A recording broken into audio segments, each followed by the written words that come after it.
ایک طرف ڈزنی ہے، دوسری طرف Bollywood, film industry, social media وغیرہ. کافی عرصے سے باتیں ہو رہی تھی کہ ہمارے لاشعور کے ساتھ کھیلا جا رہا ہے.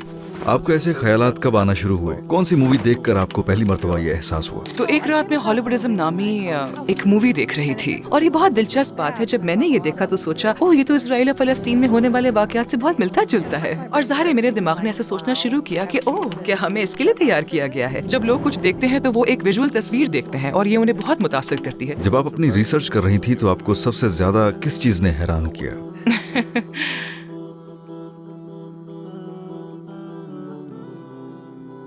السلام علیکم سسٹر نور.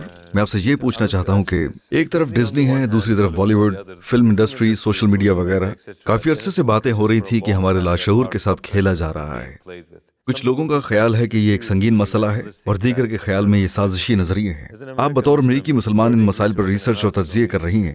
آج ہم ایسے سوالات لائے ہیں جو لوگوں کے دماغ میں موجود ہیں اور ہم انتہائی متجسس سوالات کے بارے میں بات کریں گے. تیار ہیں تو شروع کریں؟ السلام علیکم. بسم اللہ الرحمن الرحیم. لمبا سانس. اوکے، سازشی سیریز میں یقین سے نہیں کہہ سکتی. دیکھتے ہیں انشاءاللہ. آپ نے پہلی مرتبہ اس موضوع کے بارے میں کب سوچا؟ کون سی مووی نے آپ کی دلچسپی بڑھائی اور کیسے؟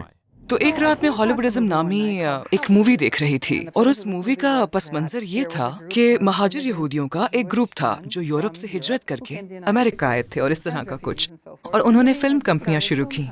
اور چھوٹی سی شروعات سے کرتے کرتے وہ ہالی ووڈ انڈسٹری کے بڑے اور مشہور نام بن گئے. اور مووی میں آگے دکھایا جاتا ہے کہ امریکہ میں ابتدائی فلمیں جب وہ موویز وغیرہ کے بارے میں باتیں کر رہے تھے تو امریکہ بھر میں قیام پذیر ان بیچارے گوروں کا عمومی رجحان یہ تھا کہ وہ اپنی ویگن میں اپنے بیوی بچوں اور سامان کے ساتھ آتے اور یہاں سیٹل ہوتے اور گھر بنانے کی کوشش کرتے، اور ان پر مقامی خونخوار وحشی لوگ حملے کیا کرتے تھے. یہ مغرب کی تمام امریکی فلموں کا عمومی مرکزی خیال ہوتا تھا، اور یہ تھیم یا مرکزی خیال بار بار دہرایا جاتا تھا. تو اس طرح کے کاؤبوائے بمقابلہ انڈین قسم کی فلموں کا رجحان بہت زیادہ تھا. مثلا اٹلی میں انہیں اسپیگیٹی ویسٹرنز کہا جاتا تھا. تو دنیا بھر میں لوگ ہمارے حوالے سے اس قسم کی فلموں کے بارے میں جانتے ہیں، اور یہ بہت دلچسپ بات ہے. جب میں نے یہ دیکھا تو سوچا یہ تو اسرائیل اور فلسطین میں ہونے والے واقعات سے بہت ملتا جلتا ہے. ہم فلسطینیوں کے بارے میں اسی قسم کی باتیں سن رہے ہیں کہ وہ وحشی اور ظالم لوگ ہیں جو نئے آنے والے لوگوں سے لڑ رہے ہیں، بیچارے سیٹلرز جو صرف اپنا گھر بنانا چاہتے ہیں. یہ کتنی زیادتی ہے، کتنی ناانصافی ہے. اور ظاہر ہے میرے دماغ نے ایسا سوچنا شروع کیا کہ کیا ہمیں اس کے لیے تیار کیا گیا ہے؟ کیا ہمیں دہائیوں سے تیار کیا جا رہا تھا؟ کیونکہ یہ سب کچھ اسرائیل میں ہونے والا تھا، اسرائیل کی سپورٹ کے لیے، کیونکہ بہرحال یہ یہودی مہاجر تھے. اور پھر آپ ہالی ووڈ کی دیگر بہت سی باتوں پر بھی غور کرنا شروع کر دیتے ہیں، جیسے میرے خیال میں یہ سازش تو نہیں ہے، لیکن اس کے پیچھے کسی قسم کا کوئی مقصد ضرور ہے تاکہ امریکی لوگوں کو اسرائیلیوں کی سپورٹ کے لیے تیار کیا جا سکے، جیسے وہ مغرب سے آنے والے مہاجرین ہوں جنہیں یہاں کے مقامی لوگ یہاں آباد ہونے سے روکنا چاہتے تھے.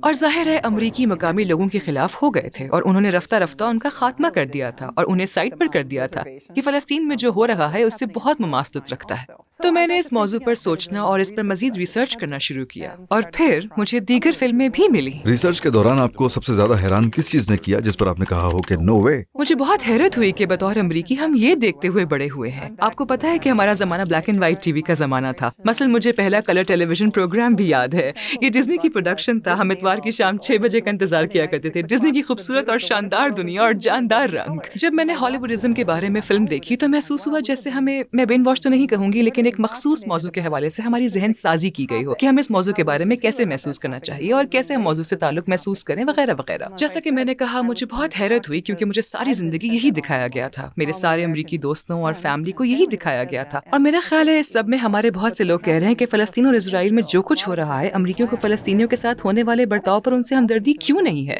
یہودی اسرائیلی جو قتل عام کر رہے ہیں اس کے باوجود یہ کیوں ان کی طرفداری کر رہے ہیں؟ یہ پھر بھی اسرائیل کی طرفداری کر رہے ہیں، اور فلسطین کے مقامی آبادی کو دیکھتے ہوئے ان کے لیے پے در پہ مظالم کو نظر انداز کرنا اتنا آسان کیوں ہے؟ اور پھر یہ ہالی ووڈزم نامی فلم دیکھنے کے بعد مجھے لگا اچھا، ہماری ذہن سازی کی گئی ہے، ہماری اس طرح کے واقعات دیکھنے کی معاشرتی تربیت کی گئی ہے. لیکن اس کے باوجود یہ حیران کن ہے، یہ کئی سالوں سے ہماری آنکھوں کے سامنے ہے، اور میرا خیال ہے کئی مسلمان مہاجرین اور یہاں تک کہ ان کے بچوں کو بھی احساس نہیں ہے کہ ہم نسل در نسل ٹیلی ویژن پر کیا دیکھ رہے ہیں اور کس طرح ہمارے لیے معیار سیٹ کیا جا رہا ہے. تو وہ کون سی ابتدائی فلمیں تھیں جن کو دیکھ کر آپ کو لگا کہ یہ امریکی سوسائٹی کو مختلف پیغام دے رہی ہیں؟